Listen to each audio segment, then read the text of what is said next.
con más de 5 años pudiesen ser legalizadas. Nosotros en este lugar, nosotros hicimos un censo y encontramos 548 familias. Comenzamos a conversar con estas familias para reubicarlas en unos terrenos en los cuales puedan ser legalizados, y de estos pudimos reubicar 320 familias. El resto fueron familias que no aceptaron la reubicación o que nosotros en la investigación encontramos que eran personas que no tenían necesidad de vivienda, que lo estaban haciendo de ocupar como negocio, porque ocupan tierras invadidas para venderle el derecho de ese espacio que no es de ellos a personas con necesidades. Igualmente, nosotros encontramos familias que tenían, según nuestra verificación en el registro público, tenían otras propiedades. Así es que no calificaban por su condición social para ser beneficiarias de un ofrecimiento de subsidio, porque de alguna manera estas tierras, aunque se les cobra a un precio especial, lo cual representa un subsidio. Ahora, viceministro, en esa investigación y para saber un poquito más la génesis de todo esto, estamos claros, y así siempre lo mencionamos aquí en RPC Radio, que no se puede construir sobre algo que no es suyo, que eso es ilegal, como usted lo menciona, es algo irregular. Pero sí quisiera saber, por ejemplo, en esa investigación, esta familia, ¿de dónde son?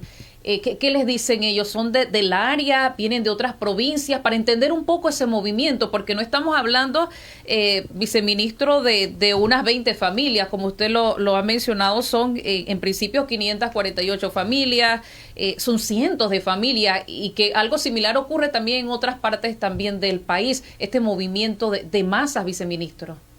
Sí, mira, hay una historia desde la República en su inicio, de asentamientos informales. Tanto es así que el 40% de todas las casas que se han construido en la República de Panamá tienen un origen informal. En el pasado, esto obedecía a las migraciones. Así se creó San Miguelito, sobre todo, y otros asentamientos informales.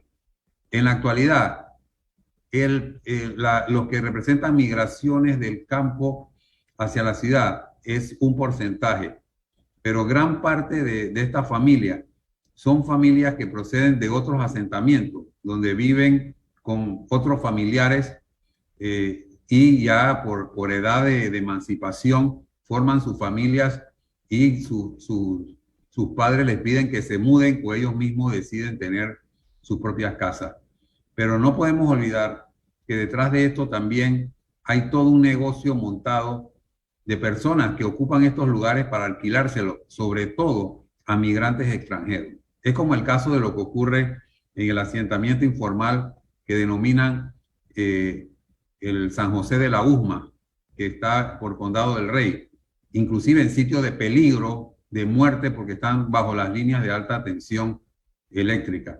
Entonces, hay diferentes componentes. Hay migraciones del interior, hay familias que vienen de otros asentamientos, y también tenemos extranjeros ocupando estos sitios. ¿Cómo se va a parar o detener esto, viceministro? Porque es algo histórico y aquí escuchamos todas las partes. Escuchaba también ayer mencionar algunos, sí, pero el Estado tiene la responsabilidad de garantizar vivienda. De hecho, es un derecho, viceministro, pero también está el tema de la ilegalidad. ¿Cómo detener esto cuando en medio, si hay necesidad, cuando también hay un negociado de aquellos que quieren jugar vivo en medio de todas estas circunstancias? ¿Cómo detener esto? Mira, la necesidad nunca puede justificar la ilegalidad, porque amparado en ese concepto también diría que el que tiene hambre, que asalte un supermercado, una tienda y así sucesivamente, ¿no? El que necesite un medicamento, que asalte una farmacia. O sea, la ilegalidad nunca puede ser sustentada por la necesidad. O sea, el Estado da respuestas y nosotros en este ministerio, mira, solamente con el programa del bono solidario, que es uno de nuestros tantos programas, donde nosotros identificamos familias que tienen acceso a un crédito bancario, le damos 10,000 balboas. Nosotros solamente, con todo y pandemia, nosotros en estos 2 años hemos entregado más de 10,900 soluciones de vivienda en ese renglón, aparte de nuestro plan Progreso, de nuestro plan de Techo de Esperanza. O O sea, hay soluciones de vivienda. Tenemos un defecto en Panamá. Hay más de 1.600 millones de dólares al año en subsidios. Todas las personas piensan que todo debe ser regalado. Muchas personas, no digamos todas, la mayoría de las personas son gente responsable. Solamente te pongo el ejemplo del bono solidario de más de 10.000 familias, que son personas con salario mínimo, que accesan a una vivienda pagándola. ¿Por qué? Porque son gente responsable. Nosotros en muchas de estas invasiones, nosotros encontramos hasta profesionales viviendo en esa condición para no pagar la vivienda. Entonces, no podemos nosotros, en detrimento, sobre todo, de la propiedad privada de los panameños, sino la afectación que nos producen estas acciones a nivel internacional. Sabrás que en esa área del Panamá Oeste hay varias urbanizaciones que por la pandemia se vieron afectadas en su proceso de construcción. Ahora, cuando van a continuar la construcción, las tierras de la urbanización están invadidas. ¿Cómo tú le dices a un inversionista internacional que él no puede continuar su proyecto porque están las tierras ocupadas y el Estado no responde ante eso? Mira, nosotros estamos mandando un mensaje en general a los nacionales y a los extranjeros y a los invasores de que nosotros no vamos a seguir tolerando eso. Para eso se creó una coordinadora de control y seguimiento de las invasiones y estamos respaldando un proyecto de ley que penalice con cárcel y por más de 5 años para que no sea intercambiable por días multa. Estamos promoviendo esta ley para castigar a los invasores, pero principalmente a los promotores de esto, como tú lo dijiste, detrás de lo cual hay un negocio. Ministro, usted me corrige, recuerdo hace años que se intentó también una iniciativa parecida de penalizar las invasiones.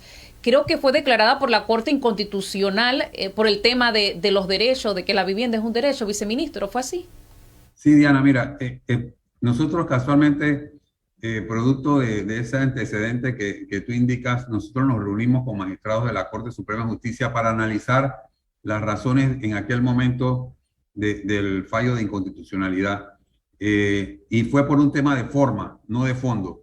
O sea, la Constitución nunca va a proteger la violación de la propiedad privada. Habían temas de forma que están siendo corregidos en esta nueva ley para que la misma no sea sujeto de inconstitucionalidad. Para cerrar esta conversación, su descripción de lo que ocurrió ayer cerca del Hospital Nicolás Solano.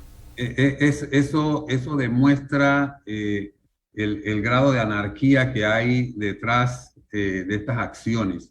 La gente decente que estaban ocupando estas tierras junto al Nicolás Solano aceptaron la reubicación. Los que no la aceptaron no estaban haciendo vandalismo. Son ese grupito de los que están traficando, como bien lo dice el ministro. Esto es un terrorismo de tierras. O sea, la gente que viven de eso como un negocio han visto afectada su actuación con nuestras acciones y nosotros no vamos a parar por eso. Este es el inicio y este es un mensaje, no vamos a tolerar más invasiones. Nosotros recibimos quejas todos los días, así como ustedes escuchan a estas personas reclamando en el medio. Si se acercaran todos los propietarios que todos los días nos vienen a decir, por favor hagan algo que nos está invadiendo nuestras tierras. Nosotros en los casos privados, la persona tiene que poner las denuncias. Acá nosotros actuamos porque eran terrenos del Estado, respaldado por una denuncia de ANATI, que es la titular de esas tierras.